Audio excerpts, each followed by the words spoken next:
Hello to all my dear friends, I am Aishwarya Sharma, Civil Wallah, welcoming you all on this platform, Gate Wallah English channel. Dear, we were watching one short series on RCC, and so far we have completed introduction properties of concrete, flexure LSM, flint section, shear, bond, and today's topic is revision on torsion, or you can say one shot coverage on torsion. So relatively today's session is going to be little bit smaller in size because with the help of one numerical design numerical, I will be covering all the aspect of torsion. Okay, so let's see quickly that what we are going to cover today. So first of all, we will be watching what is torsion and what all are the various causes of torsion, and then the design problems on torsion and design of torsion as per the codal provision IS 456-2000, then a design problem. Okay, but all these steps would be revised with the help of this design problem.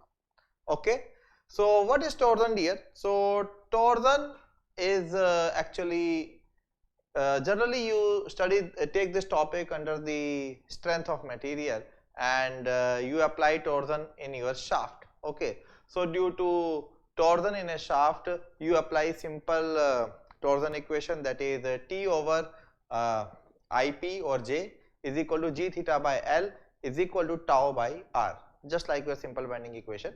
Okay, but my dear friend, those rules of torsions are not valid here. First of all, our RCC is not as homogeneous as that of steel shafts. Okay, secondly, we were considering circular section, and torsion is symmetrical about circular section, and most of the times we have to deal with slabs, beams, which are mostly rectangular in nature.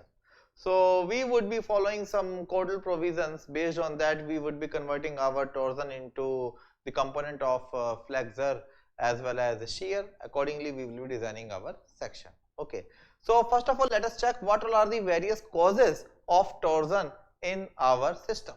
So causes of systems are, it generally happens in unsymmetrical building. Suppose this is a beam, and on one side there is one slab,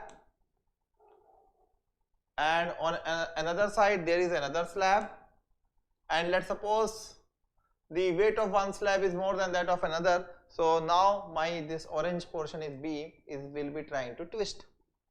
So this is the reason of torsion. Or what can happen in curved beams? Whenever we are dealing with our curved beams, so curved beams are like this. Okay, and even if you are applying some load on the shear center of this local position, but still this load can show some eccentricity with respect to some another axis, and it may cause twisting in your curved beams. Okay, same thing happen in the circular beams, because in circular beams as well it is difficult to find the shear center. So all these are the various possibilities of torsion in our real life structure. Okay, it may be unsymmetrical building, or you can say unsymmetrical load, curved beams, circular beams. Okay, if the torsion moment is acting, then shear stresses are induced in the beam, and because of the torsion of a beam, it fails in diagonal tension. Okay, and due to which it is going to form the spiral cracks. Okay, so what has happened here? Just see here. So whenever we are applying a torque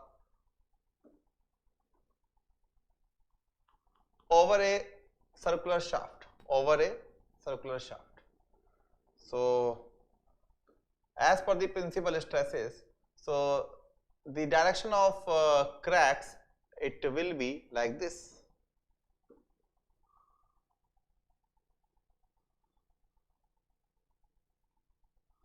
Okay, because this is subjected to pure shear, and this angle is nearly 45 degree, because if I am taking any element from the boundary or from the curved surface of this torque, then this is, let's suppose this is the element, and due to this what is going to happen?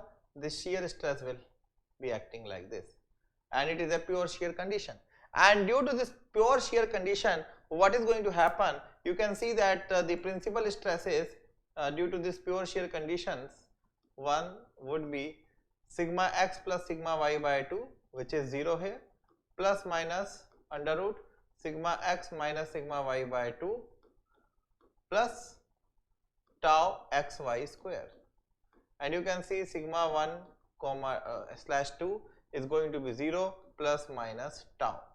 So principal stresses would be like this, and another principal stresses would be like this. So due to this, what would happen? Crack will be generated here, crack would be generated here at this angle. So this is the direction of cracks, this is the direction of cracks. Okay, so that's why I have shown you all the cracks like this, nearly at the angle of 45 degree. Okay, so in pure shear condition, this 45 degree you can also justify from the transformation of stresses. So you know that tan 2 theta pp would be equal to 2 tau xy upon sigma x minus sigma y. So this quantity is infinite, not defined. Okay, something finite upon 0 is not defined. So 2 theta would be 45 degree, or 2 theta would be 90 degree, so theta would be 45 degree. Okay, so that is the reason why one principal stresses I am applying at 45 degree and another at 45 plus 90, 135 degree. Okay, so if this is the direction of cracks, then my dear friend, what is going to be the ideal direction of reinforcement? So in order to prevent these cracks, the ideal direction of reinforcement may be like this. Are you getting it? They are spiral. These cracks are also spiral, the one which I have shown with the pink, and this reinforcement, the one which I am showing with the blue, is also spiral. But this spiral reinforcement, believe me, it is difficult to provide. And although I am showing you here the circular shaft, but in reality what is going to happen? Reality we have to encounter with rectangular beams, okay, and rectangular slabs. So their provision of this spiral reinforcement or application or provision of this spiral reinforcement is very, very difficult. So therefore IS code is simply going to divide, is simply going to break this inclined reinforcement or inclined component of reinforcement into two categories. One is vertical and another is longitudinal. The longitudinal component we are going to merge it with the bending moment, and the vertical component we are going to merge it with shear. Okay, so what we are going to do, what is the solution here, my dear friends? So what code has said, so we will be converting our torsional moment into some equivalent amount of bending moment and some equivalent amount of shear force. So shear portion will be added with shear force, and bending moment due to torsion would be added in bending moment, and accordingly we will be calculating the longitudinal reinforcement as well as transverse reinforcement.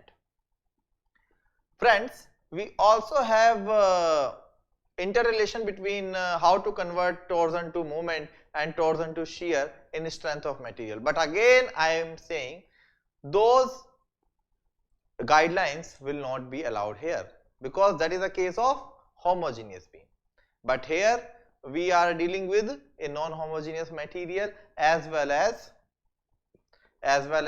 non-circular shape, isn't it? Okay, so what code is saying on that? Okay, but one thing is sure, if somebody asks you what is the ideal direction of reinforcement, torsional reinforcement, then you can say ideal direction would have been, or theoretical direction would have been spiral, but practically it is not possible. Okay. Oh yes, or in columns you though provide ties in the helical format, but those columns are circular, but for rectangular column you have to provide normal ties, rectangular ties. Okay, so now code is saying if there is a torsional resistance which need to be taken into account in our analysis, then our member shall be designed for torsion as per the provisions given in IS 456-2000. So it has divided the design of torsion into 4 stages. In first stage we are going to check the equivalent shear. In second stage we are going to check the longitudinal reinforcement. In third stage we are going to check the transverse we are going to calculate the transverse reinforcement, and finally we are going to provide the side face reinforcement. So total there are 4 stages of design. Okay. So why equivalent shear calculation in step number 1 is very important? Because we know that if the value of equivalent shear force, or if the value of equivalent shear stress exceeds the tau c max value or tau c max value, yes, in that case we need to revise our section. So that is the reason why we always have to start our analysis with the calculation of equivalent shear, because after calculating the equivalent shear we are going to calculate the tau vu equivalent. Okay. So let me write these steps one by one. So first one is calculation of equivalent shear. So how we are going to calculate equivalent shear, my dear friends? So we can calculate it like Vu equivalent is equal to original shear force, which is there 0.6 Tu over B. Now based on this, B is overall width of the section, Tu is the factored torsional moment, Vu is the factored shear force, and Vu equivalent is equivalent shear force. Okay, so based on this shear force, my dear friends, what we can do, we can simply calculate tau Vu equivalent, and it would be Vu equivalent upon BD, and make sure that this tau V equivalent, it should not exceed tau C max. So it is the main reason why we are calculating in stage number 1. Are you getting it or not? Okay. So after this check, we can proceed into step number 2, and step number 2 says calculation of longitudinal reinforcement. Okay. So again, my dear friends, longitudinal reinforcement is again provided for the equivalent bending moment, So what is equivalent bending moment here? Equivalent bending moment would be original bending moment, obviously factored 1, plus torsional moment upon 1.7 bracket 1 plus D over B. This D is overall depth and this B is overall width. Tu is factored torsional moment, mu is given bending moment. So this is how we can calculate mu equivalent. This is the original bending moment, mu, and this is the bending moment due to torsional. This is the bending moment due to torsion. So here we have to keep one thing in our mind. If given bending moment is smaller than our torsional bending moment or torsional component of moment, in that case, apart from compressive tensile reinforcement, we will also be providing reinforcement on the compression side. Okay, but if mu value is greater than mtu, if original bending moment is greater than the converted bending moment due to torsion, in that case we will only be providing the tensile reinforcement. Okay, just as we used to do. Okay, so let me tell you one thing, that suppose if this is my beam, although I am not giving you the exact explanation, but I can make you feel why it is happening. Suppose if it is your exact cross section, so due to bending, your stresses are like this. Okay, I know it is not linear, just I am giving you a briefing that what could be the reason. And due to torsion, my dear friend, what is going to happen? Due to torsion there are tensile stresses everywhere. Okay, so anyway at the bottom side both these stresses are going to add. So whenever we are adding up these two moments, so area of reinforcement is automatically going to take care of this plus that. But on compression side there may be a production of tension if torsional component exceeds normal given bending moment, because if these yellow stresses are greater, these are tensile stresses, they are greater than this one, it is compressive. So in that case tension may also develop on the upper side. So if MTU minus MU is positive, it means MTU is greater than, it means the stresses due to MTU is greater than the stresses due to MU.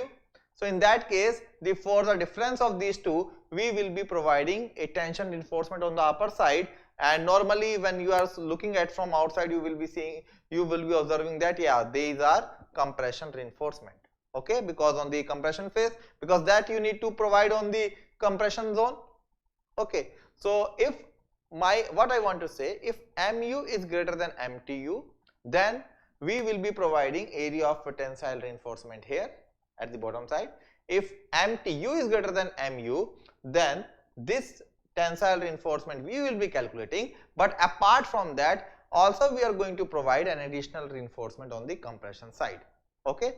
So I can write it here.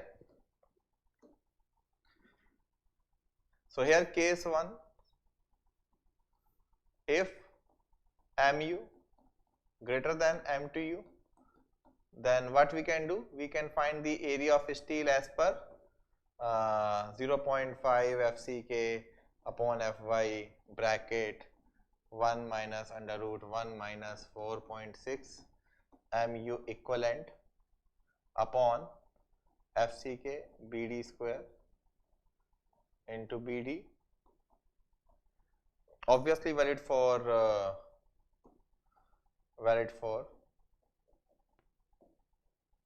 LSM or valid for under reinforced section and limiting section.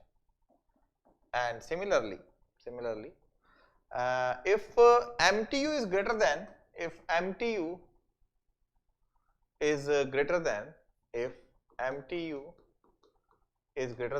mu, then AST we will be providing for mu equivalent. Also we will be providing ASC for mtu minus mu.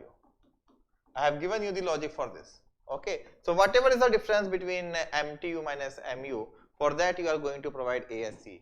ASC is mtu minus mu divided by FSC minus 0.45 FCK bracket d minus dc, okay. Excuse me. Isn't it? Okay. So by doing this, we can find the AST and ASC if both will be required. Okay. Now after that, what we can do? We can heading towards transverse reinforcement. Okay. So how we are going to provide the transverse reinforcement? This is again very important, because whatever clauses we have studied in our chapter shear, so these clauses may be slightly different.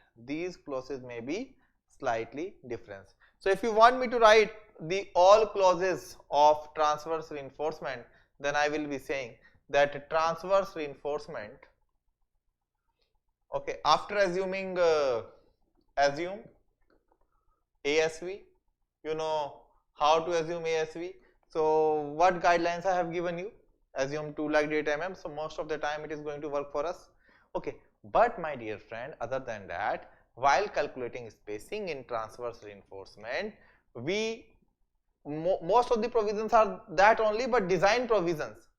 What was design provision in shear? It is 0.87 Fy ASV d over VSU. So VSU is the design shear force there, for which you need to provide the shear stress. But here, don't think that VSU will be calculated based on VU equivalent. Here there are a direct transformation from torsion as well as from the shear force. So if I want to write all the spacing expression, then the one which is very important is going to be 0.87 Fy ASV D1 divided by VU over 2.5 plus T1 TU over B1. Don't confuse between D1 and B1. I am going to explain it, okay. So 0.87 Fy ASV, you know what is ASV? You only don't know what is D1 and B1, okay. Rest of the things you know.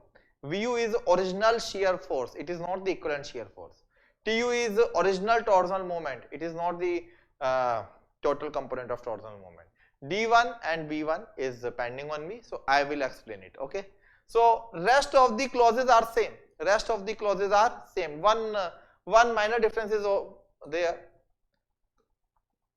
Another are 0.87 Fy ASV upon, instead of 0.4 U, we will be having tau VU equivalent minus tau C into B. Okay, tau VU equivalent minus tau C into B. Okay, it is x1, it is x1 plus y1 by 4, and it is 300 mm, and it is 300 mm. So finally, the spacing of reinforcement is minimum of these 1, 2, 3, 4, 5, is minimum of these 5. Okay, you don't know what is B1, you don't know what is D1, you don't know what is X1, you don't know what is Y1. So I am going to explain them one by one. Okay, although I have a design example, but still I would like to tell you how to calculate this. Suppose we do have a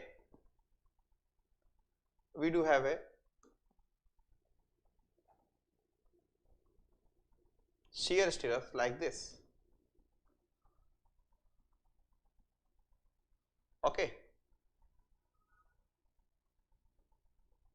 and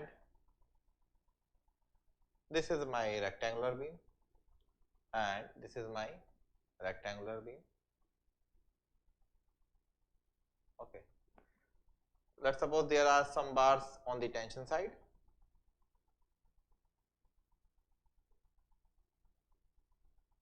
and there are some bars on the compression side.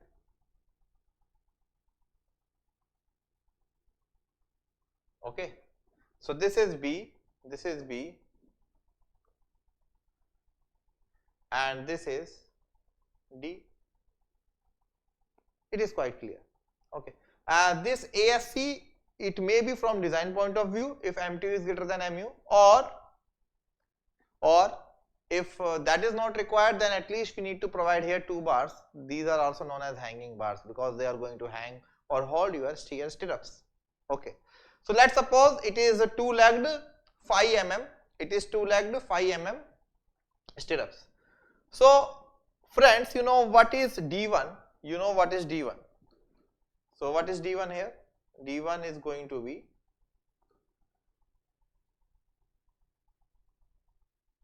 till CG.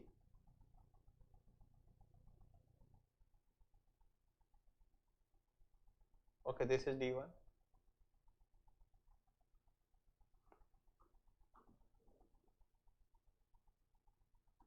This is D. And what is D1? What is D1? This is effective depth D. And what is B1 and D1?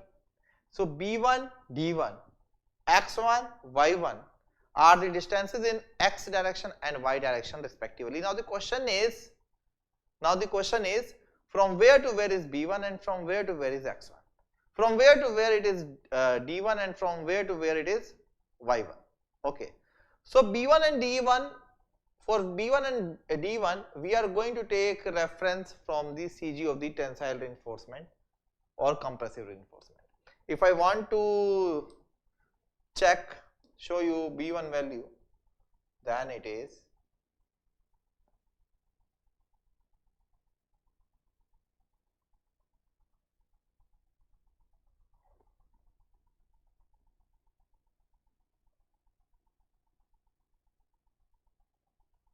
okay. So this value is going to be your B1 value. This value is going to be your B1 value.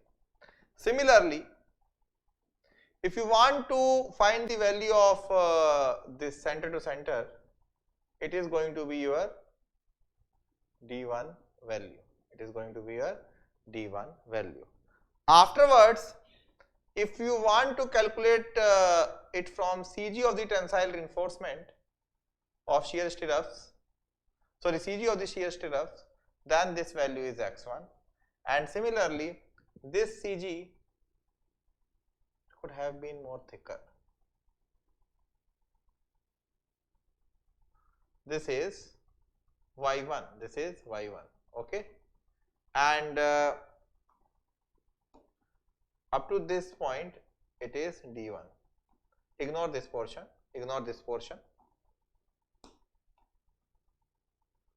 okay, ignore this portion, okay.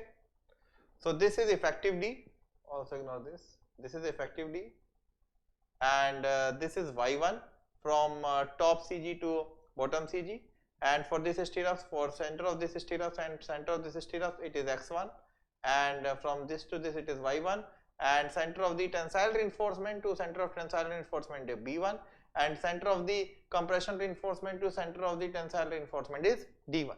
So like this we can define the value of d1, b1, x1 and y1. So finally the spacing is going to be the minimum among, it is minimum of these 5, okay. And my dear friends, if 0.87 Fy ASB upon 0.4b, that is also the clause for minimum reinforcement, means if tau Vu equivalent is less than tau C, if tau Vu equivalent is less than tau C, in that case you need not to provide or you need not to account torsion. In that case directly provide the shear stirrups as per the shear rules, and if what I want to say, if tau Vu equivalent is less than tau C, in that case shear stirrups requirement or the conversion of torsion to shear or torsion to bending moment is not required, okay. So this is about the transverse reinforcement, isn't it? So what next here? After transverse reinforcement we will be calculating long side face reinforcement. So how we can provide side face reinforcement? Basically side face reinforcement, first of all we need to know when to go for side face reinforcement. There are total 3 cases. So case 1, when depth of the beam is less than 450 mm, I am talking about overall depth. Case 2, when depth of the beam is greater than 450 mm but it is less than 750 mm. Case 3, when depth of the beam is greater than, overall depth of the beam is greater than 750 mm. So friends, if this is the case, side face reinforcement, don't read it, shear force, side face reinforcement not required, not required. So it doesn't matter whether torque is acting, shear is acting, bending is acting or not. So we will not be going for side face reinforcement if overall depth of the beam is less than 450 mm. But if depth of the beam is going to lie between 450 and 750, in that case side face reinforcement will only be required if torsion is there. So go for side face reinforcement required only if torsion is present, only if torsion is present in the beam, isn't it? Now the third case, when depth of the beam is greater than 750 mm. So if this is the case, my dear friend, doesn't matter whether torsion is there or not. So we can say that side face reinforcement will be always required. So I am concluding here, if depth of the beam is less than 450, don't think, we don't need any side face reinforcement. If depth of the beam is greater than 750 mm, then also don't think, we always have to provide side face reinforcement. But yes, if depth of the beam is lying between 450 mm to 750 mm, in that case side face reinforcement will only be required if torsion is present in my system.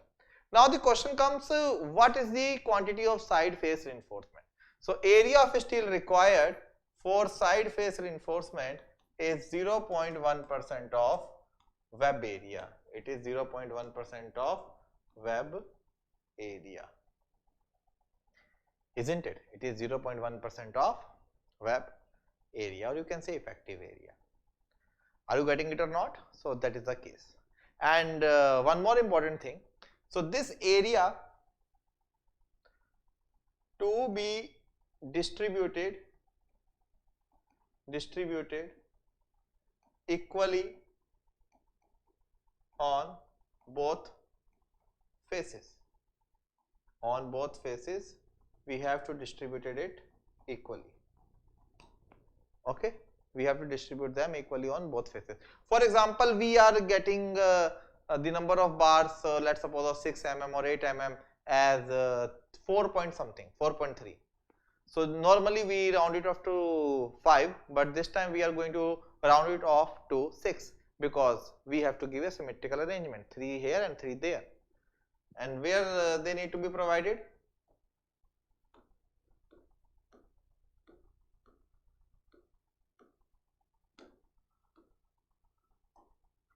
Okay, so it is going to be provided here, 1, 2, 3, 1, 2, 3. Or what if you are thinking that you are wasting too much of steel? So simply assume slightly bigger diameter. So try to make it under 4, make it 2 point something, or make it 3 point something. Then round it up to 4 and then provide 2 here and 2 there. This you can do. Okay. But side face reinforcement is to be provided equally symmetrically on both the faces. Okay. Then only it is going to be resist buckling, torsion. Okay. Are you getting it or not? So this is the side face reinforcement. How much to provide? 0.1% of the web area, and it need to be provided equally on both the sides. Okay. So I have a design numerical for you. So whatever we have studied quickly we can revise. Okay. So this design problem is giving you a beam is subjected to the following at a particular section. Bending moment is 300, shear force is 200, and T is 50 kilonewton, and section is 350 mm by 750 overall depth. Okay. So what we need to do, first of all, try to convert this into factored one. So it is 450 kilonewton meter, it is 300 kilonewton meter, and it is going to be 75 kilonewton meter. It is kilonewton, sorry. Okay. These are factored values. So whenever we will be calculating equivalent shear, so Vu is equal to Vu plus 1.6 Tu over B. So equivalent shear is coming out to be this. Okay, 642.85, and this 642.85 is giving you 2.62 Newton per mm square shear stress, and for M25 the maximum value of tau C max is 3.1. It means this value is less than this, so we can proceed with our design. Now the step number 2 was calculation of equivalent moment. So equivalent moment is equal to original bending moment, which is 450, plus converted one. So this is the converted bending moment, Tu upon 1.7 bracket 1 plus D by B. So original is 450 and converted one 75 upon 1.7, 1 plus 750 by 350. As I told you, this D and B are absolute depth and overall width. So this equivalent moment is coming out to be dear 588.65. Okay, and you can see out of this 588, this is 450 and this is 138. So in this case, Mu is greater than MTU, so ASC will not be required here. So here ASC will not be required. So we can calculate the area of steel. Okay, we can calculate the area of steel, and here otherwise we have to find ASC for MTU minus Mu. Okay, otherwise that. But yes, AST you can see for 588.65 kilonewton meter is 2900.17 mm square, because we know that it is valid for URS and limiting section. It is valid for URS and limiting section, and this area of steel is coming out to be 2900 mm square. So if I am going to assume 25 mm diameter, so the number of bars are coming out to be 5.9, so they can be kept 6. Okay, so one thing is sure that we are going to provide 6 number of bars. And now when it comes to transverse reinforcement, so we are going to assume 2 lagged 8 mm stirrups. Always it is going to work for us. So area of one stirrup is 100.53. So now if I am going to interpolate the value of tau c based on the grade of concrete and percentage of tensile reinforcement, based on that we have get the some value of tau c, and this is a detailing 350, and it is 250 b1, 250 plus 4 plus 4, oh, okay, 250 plus 12.5 plus 12.5 plus 4 plus 4 is going to give you the value of XU, which is coming out to be 283. Similarly, center to center is D1, and D1 plus diameter of this bar, half here and half there, plus half diameter of stirrups here, half diameter of stirrups here. So we are going to get 683. So finally, when it comes to spacing, so we have decided that this spacing is coming out to be minimum of these 5. Okay, we will not be using this. So minimum of these 5 would be this 70.57. So we will be giving 70 mm spacing if we are going to use 2 lagged 8 mm stirrups.